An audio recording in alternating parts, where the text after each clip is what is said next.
There was once a man named John Maynard Keynes who desired nothing but economic gains. Here's a story on what he believed on his economic theory that was never unachieved. First, all about distracting business cycle, which isn't just some other hash recycled.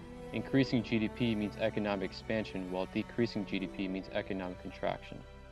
A peak in the cycle is at the highest part. That means that the GDP will soon depart. A trough, on the other hand, is the lowest it could go. That shows that the economy was once very low. John Keynes encouraged the government intervention, government spending that would remove economic recession. Economic growth leads to lower unemployment, from poverty disappointment to increasing economic enjoyment.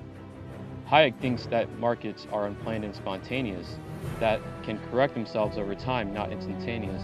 He thinks Keynesian economics leads to tremendous inflation, that leads to the Fed to correct this abomination. Now the Fed is a system that represents the crux of the American economy and its monetary flux. With Ben Bernanke and Janet Yellen in charge, now the money supply is arbitrarily large. The BOJ implements all monetary policy, so American banks don't operate autonomously. They're charged with overseeing the Fed Reserve banks, which issue stocks so that the locals don't tank. The FOMC leads in open market operations, where bonds bought decrease interest rate ratios. Of course, they could always just sell bonds too. Money's all intangible through and through. The Fed mandates all interest requirements. Banks are forced to keep cash with reserve requirements. If a single withdrawal is just too large, they can borrow from the Fed, discount rates, and charge.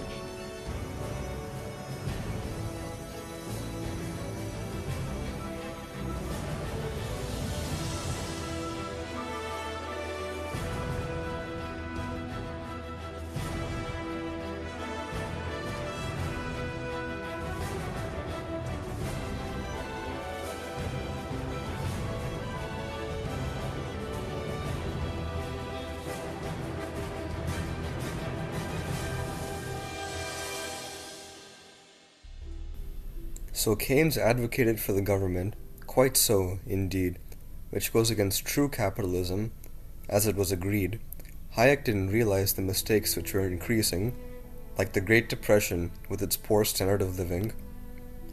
Now there is a whole other world about fiscal policy, where taxes and spending are part of the methodology. The government is in charge of the rules forevermore that affects the lives of the rich and the poor. Progressive taxing is one of those rules where the more you make, the higher fractions you lose. Regressive taxing is a different ballgame where less income means a higher ratio claim. It's a pain when the federal budget is lame and there's not enough money for the government's gain, and so borrowing, deficit, and debt all rise. Lowering deficit spending is strongly advised. So which is better for growth? Low or high tax? The rich invest more, says Reaganomics syntax, but what if it's the poor spending that drives us forward? For that, raising minimum wages is surely straightforward. However, John Keynes focused aggregate demand. Government spending, lower taxes are his only commands. Sometimes the private sector can be a complete hazard, so here is the lovely government to clean up this disaster.